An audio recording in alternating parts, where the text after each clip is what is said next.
మనం కూడా ఈ ప్రజెంట్ దినాలలో దేవుని కటాక్షం పొందిన వారైన మాత్రమే దేవుని దగ్గరికి వస్తారు, దేవుని కటాక్షము పొందినారు. అలాగనే రవి విషయంలో కూడా దేవుడు కటాక్షం చూపిస్తున్నాడు.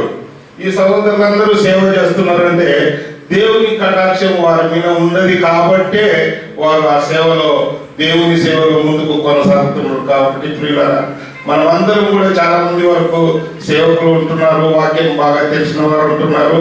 నేను కూడా ఏమంత వాక్యం తెలిసిన వారిని కాదు, కానీ అయితే దేవుని కటాక్షము ఉన్నవారు మాత్రమే దేవుని దారిలో వస్తారు. కాబట్టి ఈ కటాక్షం పొందిన భక్తులు మనం బైబిల్లో పాత నిబంధన గ్రంథంలో దానియేలును, మోషే, యేసెపు ఇలాగ భక్తులందరూ కూడా కటాక్షం పొందినవారే. అయితే ప్రస్తుత దినాల్లో సంఘాల్లో సేవకులు కానీ ప్రతి ఒక్కరూ దేవుని కటాక్షము, దయా, కృప, కరుణ, కటాక్షము పొందిన వారైతున్నారు. కాబట్టి ఇంకొక మాట చూసుకొని మనం ముగించుకుందామండి. యోనా గ్రంథం చూడండి. యోనా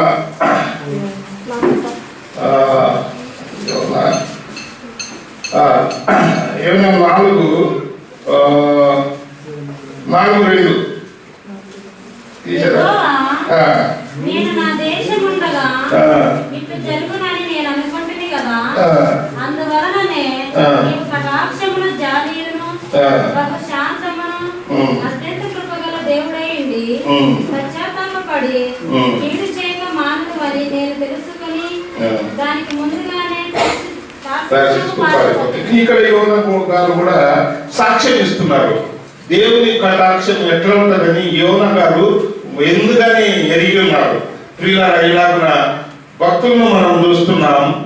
కటాక్షం కలిగిన దేవుడు, కరుణ కటాక్షం అని దేవుడు మనందరి మీద కరుణ కటాక్షం ఉన్నాం కాబట్టి ఈ మందిరంలో ఈ సమయంలో ఉంటున్నాం. కాబట్టి దేవుని కటాక్షం పొందిన వారు మనము ఆయన పొందిన కటాక్షం ఇంకా ఆ కటాక్షం గురించి ఎక్కువ ప్రజలకు చెప్పి ఈ సంఘంలో ఇలాగ రక్షణ అందరికీ ఈ స్టూడెంట్స్ గా ఉన్నప్పుడు యవ్వన కాల సమయంలోనే దేవుని కటాక్షం కిందికి వచ్చినట్లయితే మనము బలపడతాం.